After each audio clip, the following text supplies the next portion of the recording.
Hi, I'd like to introduce myself. My name is Laura Ketchledge, and I had a near-death experience I'd like to share with you today. I want to take you back to a time before the internet, before all the social media. It was 1979 in April, and it was a beautiful, beautiful day in Northern Virginia, Centerville, Virginia, actually. And I decided to go out for a horseback ride. And I'm a pretty good rider, but I hadn't been riding in a couple of months, so I was a little bit out of shape. The day started off very innocent. I took my horse in the field and I was riding around for a couple of hours. Then I met up with some other riders and I had the bright idea, let's race the horses back to the barn. So my horse took off and I was doing fine. And then my horse went from a canter to a hand gallop, which is a very, very fast pace. And the terrain got a little bit rough on the way to the barn. And what happened was my horse stumbled and I flew off the saddle into a ditch with rocks head first. But I never hit the ground. As I was leaning to the right and I knew I was going to fall and I knew this was going to be bad and I had some pretty bad dread about it, I never hit the ground. What really happened was I left my physical body. I was still me. I had no sensation of my physical body. I was gone. I was separate, disconnected, and I was cast into this very, very dark tunnel. And there was really no light, but there was a incandescent glow to it. The walls were very, very dense, but fluffy at the same time. I'm not claustrophobic. I was going at a high rate of speed through this tunnel. I guess the best thing I could do is really compare it to a wormhole, you see in a science fiction movie. So I was going through this and I felt a roller coaster of feelings: fear, shock, total surprise. I felt like I'd left the planet, and it all happened so quick, so suddenly and abruptly that I wasn't prepared. This was a split-second accident. And I was going down this tunnel at a high rate of speed, and I knew at that moment that I was no longer alive. So there was good news. At the end of the tunnel, I was reunited with somebody that I love more than anybody in the whole world. It was my late grandfather, William Fowler. He was so good to me when I was a little girl. I felt special. I felt loved with him. I felt safe. And as soon as I saw him, all those feelings returned, because when I saw him, I knew I was okay. I wasn't alone, and he was there. And I think there were other people behind him, and he wasn't alone, but I really couldn't perceive that much. I could see him. I could focus on him. I knew who he was. He was there to help me, but I couldn't perceive more. I think maybe I was on a different vibrational level. I don't know how that works. Anyways, the next thing I knew, I went to this place and I had a life review. Now, I was 19. I was a kid. I hadn't done anything really, nothing criminal, nothing bad. I hadn't been a bad person at all. But when you have a life review, it's not a heaven or hell or a punishment thing. It's basically, you see what your actions towards others felt like. So you're seeing this in tandem at the same time as experiencing what the other person in the equation was. Let's say you're talking to your mother very sharply. Well, I was able to see it as a spectator, but I was also being able to feel her point of view. So it's kind of hard to wrap your mind around that two things could happen at once, and for some reason it felt natural. So I went through in like a chronological order from being a baby or very, very young until that day on the horse. So it happened all at once, but it was in layers and stages. And I can't there's nothing that I can translate that is gonna explain that to you. But it was pretty upsetting for me because I didn't realize sometimes when I'd been short with my mom or done this or that, how deeply it affects another person. Now, on the flip side, I saw some things that I did that were, there was a good deed, it was a good deed and well-intentioned, how big it was. Some of the small things I'd done, like protecting a girl in high school who was bullied by these two nasty girls, and protecting her and befriending her and being the buffer, how big that was. And I saw how painful the bullied teenage girl was, and that was pretty painful. I saw when I did something stupid when I was a little girl and how deeply it affected another little girl, and I'm like, oh my God, I wish I hadn't done that. I felt regret. I felt like this was a blessing. It was a lot of mixed things. It's a mixed bag of tricks. What I figured out during my life's review, the most important thing you can do in this life is do no harm. Do not interfere with another person's destiny. Like, you don't screw somebody else up. You don't screw somebody else over. It's basically like the physicians say, do no harm. Because when you interfere with somebody else's destiny and you truly hurt them or change their life for the negative, number one, you're going to feel it. And it is it's the big no-no. It's the big mistake that some people make. But it's not a heaven or hell. It's more of an understanding and not a reckoning, but an awakening to what your actions are. So I'm not the best explainer of this because it was so many things, so many wonderful things I got to relive, and some of the things I wish I hadn't done, all wrapped into one, like this big surprise that you get when you have your life review. It's hard to wrap your mind around. It's hard to explain, but I'm glad I had it. And it kind of set me on the right path, when I returned. I mean, I really don't want to screw up anybody. Did it make me a nicer person? Probably not. But I had my life review and I was pretty shocked, and I couldn't find my grandfather.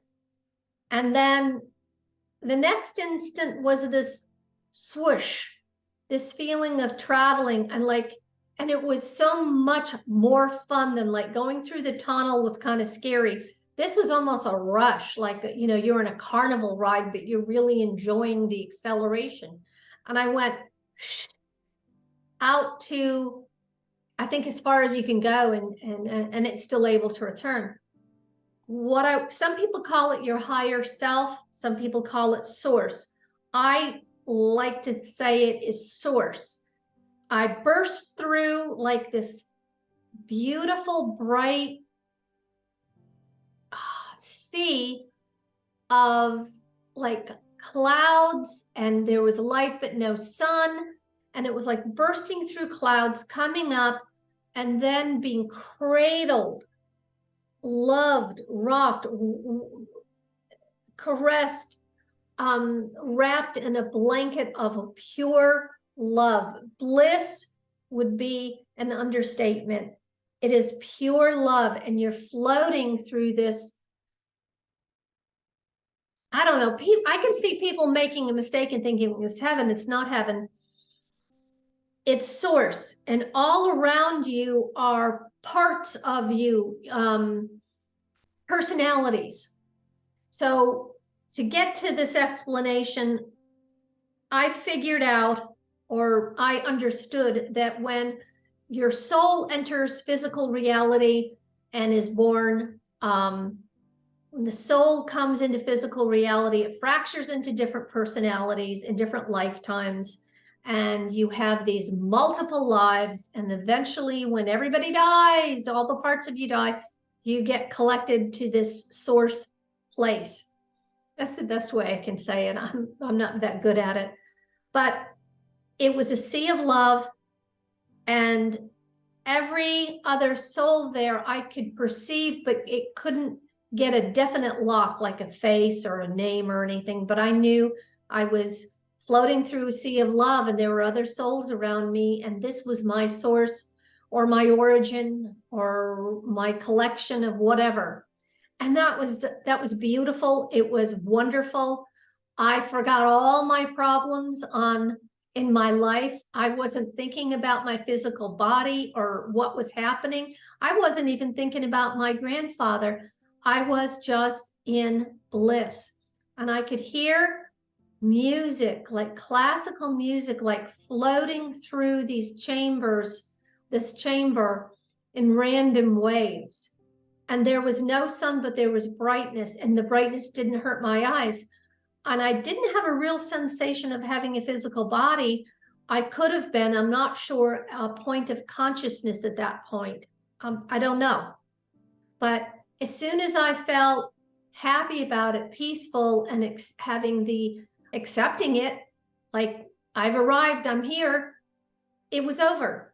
And I was shot back. And this place was different. I didn't know you could be shown so much. I looked to my right, and I could see the planet Earth and how blue it was and how there was space. And I didn't know if this was a hallucination or something that was shown to me to calm me down. I don't know, but I don't like heights.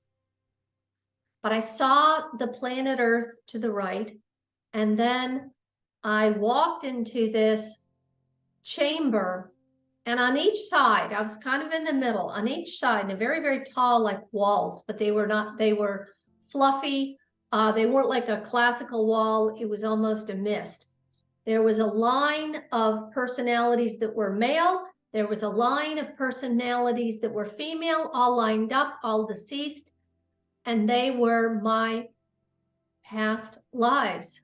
I don't know if it was a future life in there or not, but I'm just saying the comprehension I had is it was all my past lives.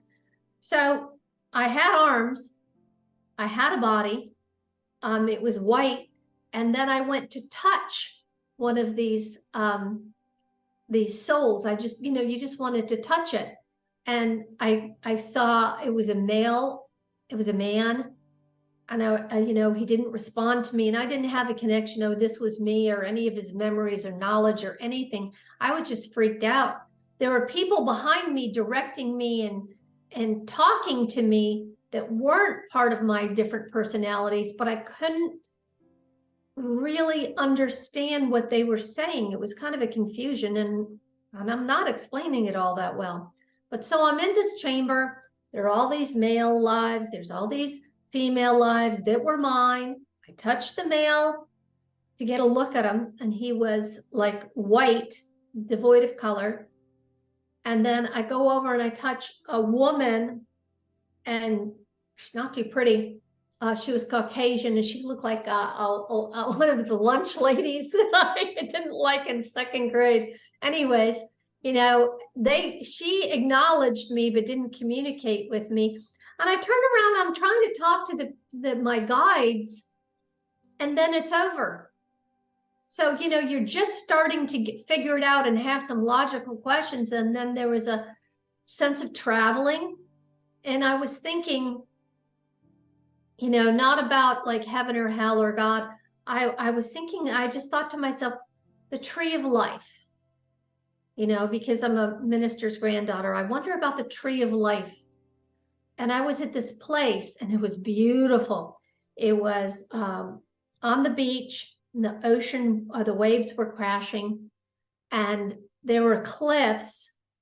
And in the cliffs, there were windows. Some people had etched out homes living inside this cliff.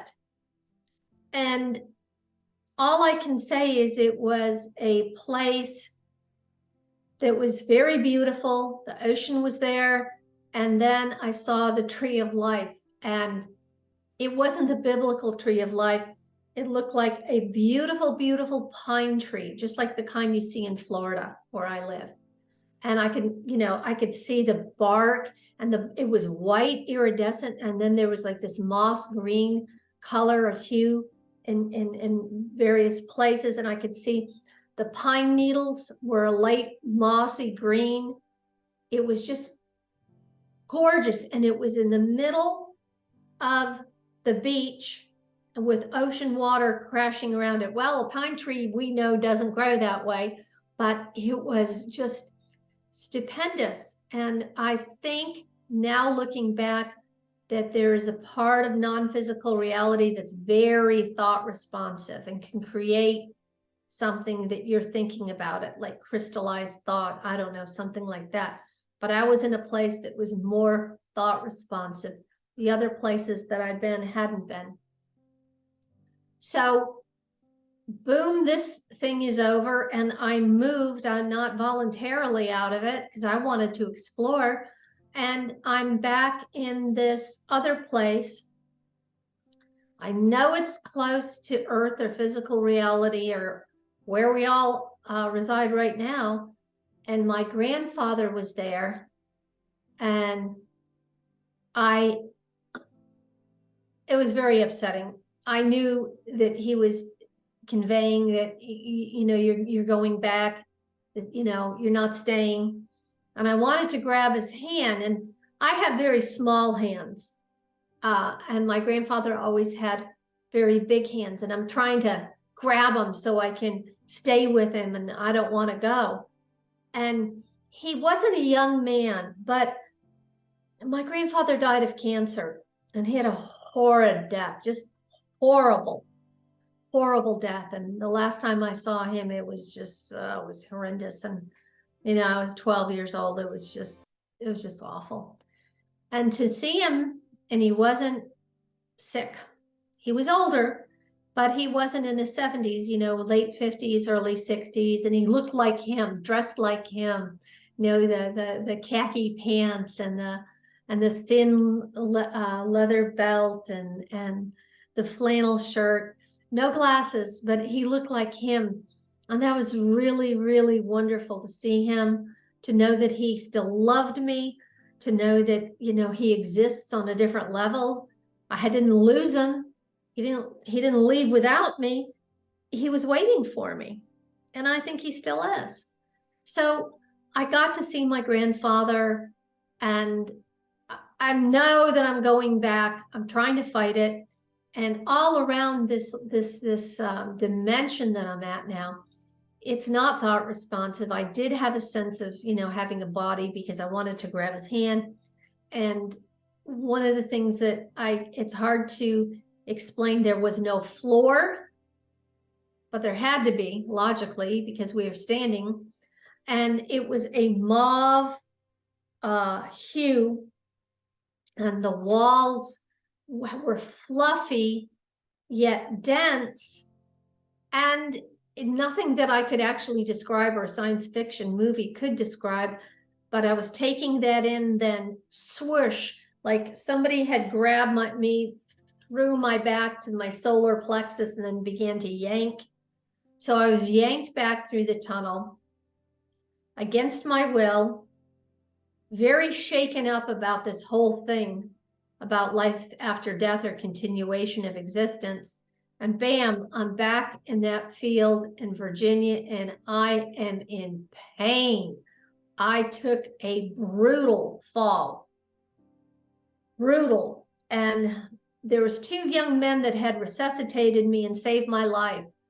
And I saw them, and I should have been grateful, but I was annoyed that they brought me back. And there's a car waiting for me. Everybody was going to try to pick me up and put me in the car. So I'm looking around the field, and it's so beautiful, and it's Centerville, Virginia, and it's gorgeous. And I just knew that I said to myself, this is not reality. And anguish and sadness and this urgency filled my heart and overwhelmed me. And I'm rushed to the hospital. I pass out in the car, but nothing paranormal happened. I get to the hospital. My mom, somebody had called my mother, and she was there. She actually worked at the hospital. She was a registered nurse. And then my mom got me back, and I had 12 very distressing hours until I could calm down. And I remember sitting in my old room, and I mean, I had a broken nose and finger, and my chest hurt, and there was probably not an inch of me that wasn't black and blue and sore and pulled muscles. And I just shut down. I kept thinking about what that doctor said. And if I talk about this, people are going to think I'm a drug addict, and I don't want to be laughed at or humiliated or anything. The best thing about it, though, having my near-death experience was the greatest gift I have ever received and will ever receive in this lifetime, because now I know for sure that there is continuation of existence after physical death. I don't believe in hell. I'm not sure about heaven. It's a little further off than I got, but to know that there's going to be relatives that I love to guide me through this, it's not so scary. It's not so, it's a known, it's not a belief. So this has helped me throughout my life and my struggle with autoimmune disease. I've had some pretty life and death situations, and doing well now, thank God. But to have that spiritual awakening as a teenager was a gift. To know that my grandfather still loves me is wonderful. So if I could have skipped the bad injuries, I would have been happy, but I'd fall off that horse all over again just to have this wonderful gift that was given to me.